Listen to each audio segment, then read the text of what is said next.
Tenang kena dia ning adingan ngajak beli semua pasti hidup adine lakar bahagia. Justun jenang beli jelek buku lek-lek nanging warisan beline sing kena ban medek. Semangan marbangun adi tu sing perlu nyapa tu sing perlu yang pokokne hidup adine sedada santai. Sanjane sun mando masuk kamar mepayas nonton TV, mebale sinetron. Ku menangis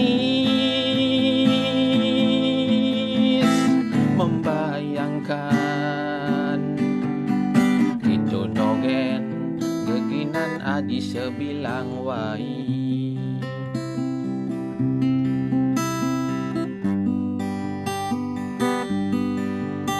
Saget adi mikir-kete kopi susu nasi jaja es suba ada ngaenang. Urusan kepekanyakan mentanding dan sing saya tu mekejang suba ada nyenyemak. Beli mo janji lakar ngayah nadi tu sing pangmu panas apang kulit adi satemulus. Cara salak mepelut. Apang bisa geni kati jungklang-jungklingnya kita sirah nepukin beli bocok lah kurang jika sekadiwi dia dari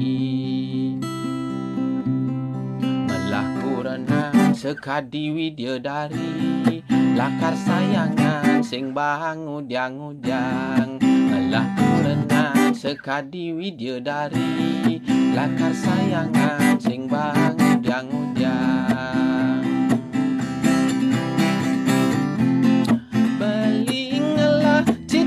Cita yen nganten ngajak adi pokoknya aja shopping beli baju beli celana beli ondar beli sepatu beli sandal abang adi nanggungan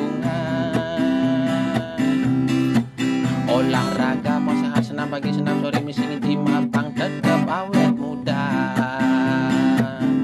dangan dagang canang dauhang dagang sate pokoknya adi tenang hidup adi santai danginan dagang canang dauhang dagang sate pokoknya adi tenang hidup adi santai.